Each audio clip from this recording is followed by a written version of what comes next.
we'll have a meeting. And that's where we were 10 years ago. We had this meeting of the ad hoc committee. Stephen talked this morning about the fact that the document that's just come out from UNAIDS, the 140-page document, fails completely to mention people with disabilities.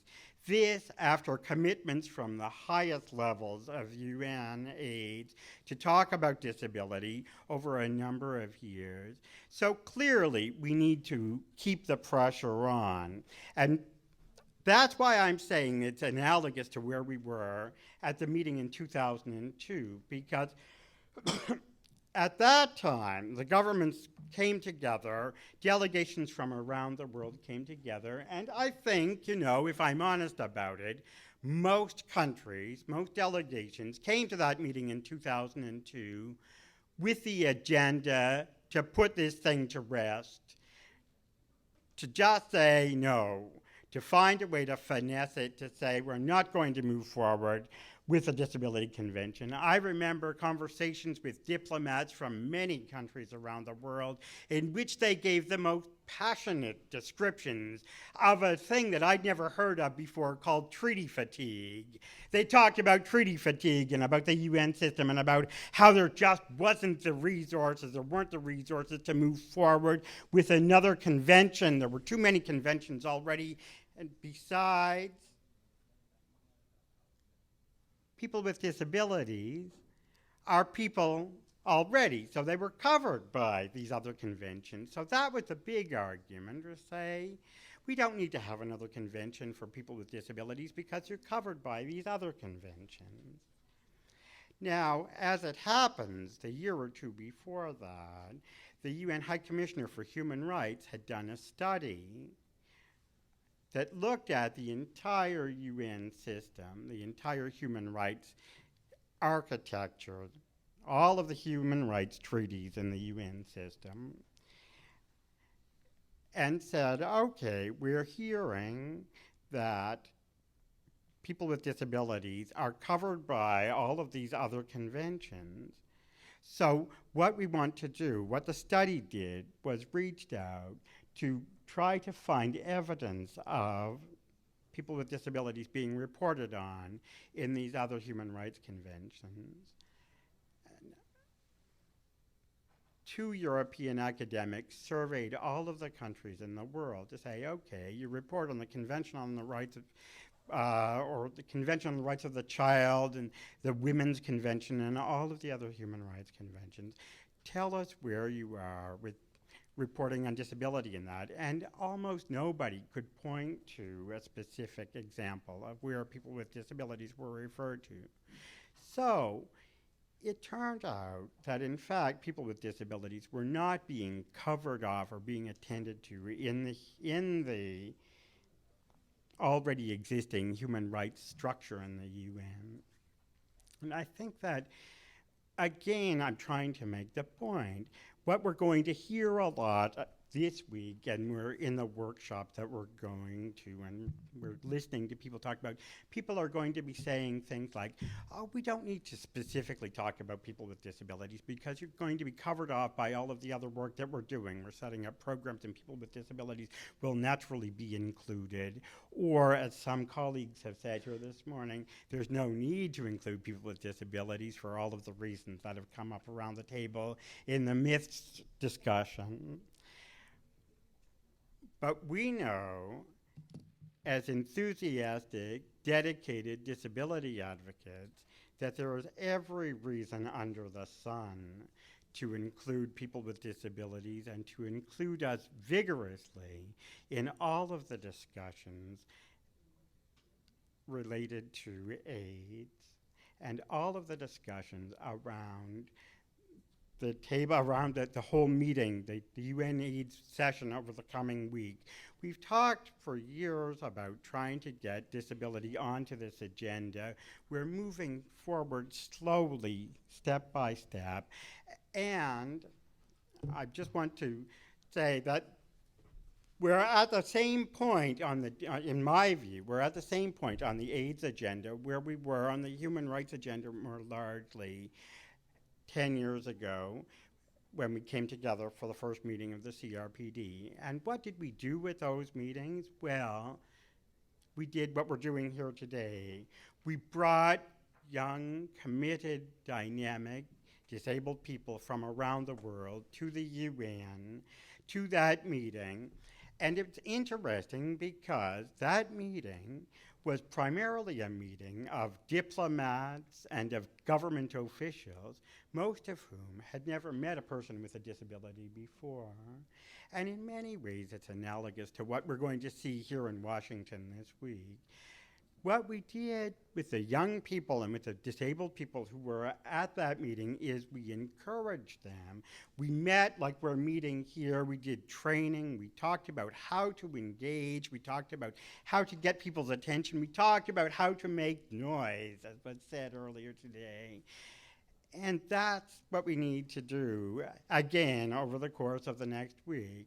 And I want to just say finally, and I'm mindful of time here, but I just want to say finally that one of the key strategies, if you will, that I found to be useful in this process of trying to develop allies, trying to get people to support our issues, to support disability issues, is to find things that are perhaps of interest to to people who don't come from the disability community.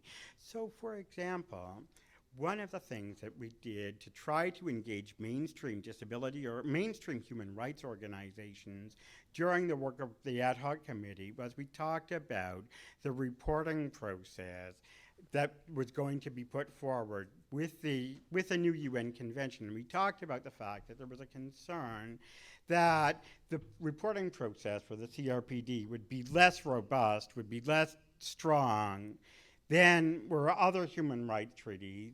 And if we did that, then there would be an erosion of the process, an erosion of reporting that could happen. So we were able to reach out to talk to other organizations, human rights organizations, and say, come work with us, talk to us about the Disability Treaty, and help us to ensure that the reporting process that countries commit to with the CRPD is as strong and robust as is the reporting process for other treaties and other conventions. And that was something that was quite effective, we found. In any case, I don't want to go on anymore. I think we're coming up to lunch. I will open the floor and ask if anybody has any questions or comments. I'd be happy to hear from you. So why don't I do that? Open the floor. Questions, comments, criticisms, jokes.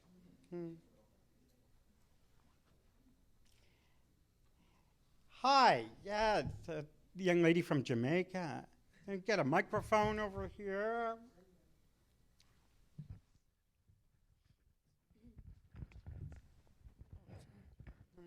Hi, I'm Sharmali from Jamaica. With regards to the UN Convention, I know that Jamaica signed on to the UN Convention, but what I'd like to know, each country has a specific way in which they ratify the convention, or is it a set procedure for each country? That's the question.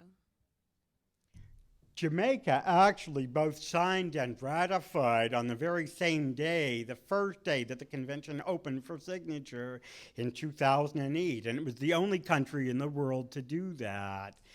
So yes, indeed, there are different processes in different countries. My own country, Canada, as Stephen said, ratified in 2010. Every country has a different process, but it's a two-step process. Okay. First of all, there's the signing of the convention, and about 160 countries around the world. I can be corrected on this, perhaps, but Allison, do you know off the top of your head, is about 160 countries that signed the convention? I want to say it's 160.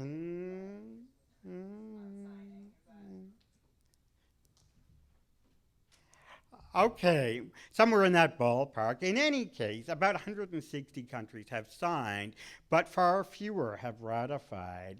What the difference is when you sign, then you agree to review your own domestic laws and policies to ensure that they're in compliance with the convention. And once that review takes place, then it's possible to ratify. So in some countries, that can happen quite quickly, as was apparently the case in Jamaica, whereas in other countries, it takes some years, as was the case in Canada, and as Judy was saying, is the case here in the US. Okay? Other questions, comments? Yes. Ganesh? Can we get a microphone here on the inner table? Ghana signed the convention in 2008 but has not yet ratified, and they have not signed the optional protocol. My question is if, because we are advocating currently for them to ratify the convention, but what are the penalties or the obligations of a state party when they ratified the convention if they do not promote or fulfill the rights of persons with disability within that country? Because the optional protocol, you could go, exhaust whatever laws are there in the country and go to the committee. But if they just sign and ratify the convention, what then course of action could be taken by someone or a group, or what obligations are the government are obligated to? Well, that's quite a question. Let me see if I can do justice to it. I happen to come from a country that has signed and ratified the convention, but won't touch the optional protocol with a 10-foot pole. And the disability community in Canada has been lobbying on this and talking about it for a number of years. When we signed the convention in 2007 or 2008, whenever we did that, there was no signature of the optional protocol, and the disability community was very frustrated in Canada by that. We had a lot of meetings about it, and what we were told by officials in foreign affairs was that politically there was simply no way that the current Canadian government was going to be prepared to sign or ratify the optional protocol. So what we decided to do, was focus on what we could achieve in the short term, and that was ratification of the convention. I mean, these conventions live over decades, and I think that you need to make political decisions in terms of your own domestic situation about what's achievable in the short term and what may be achievable in a longer term, and focus on what you can achieve in the short term. So I can remember a discussion very specifically about this in Canada, about the optional protocol and whether the disability community should make a big production about the fact that the Canadian government hadn't signed that.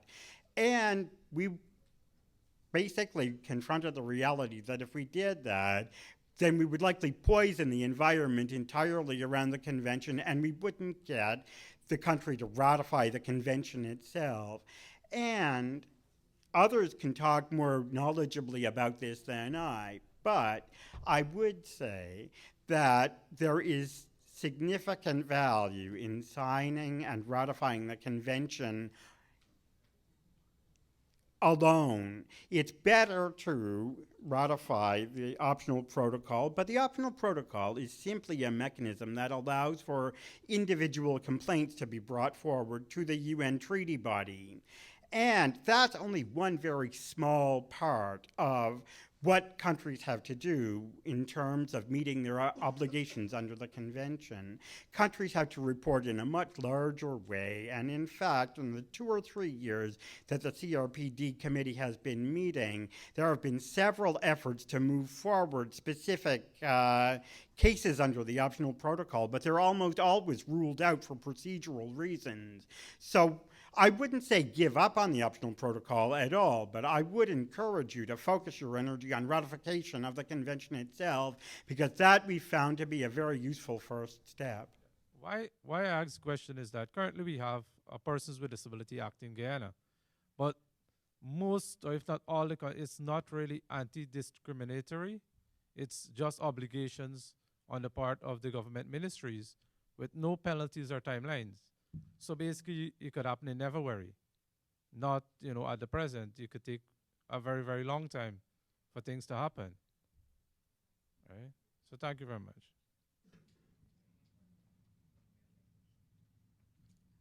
Okay. Other questions?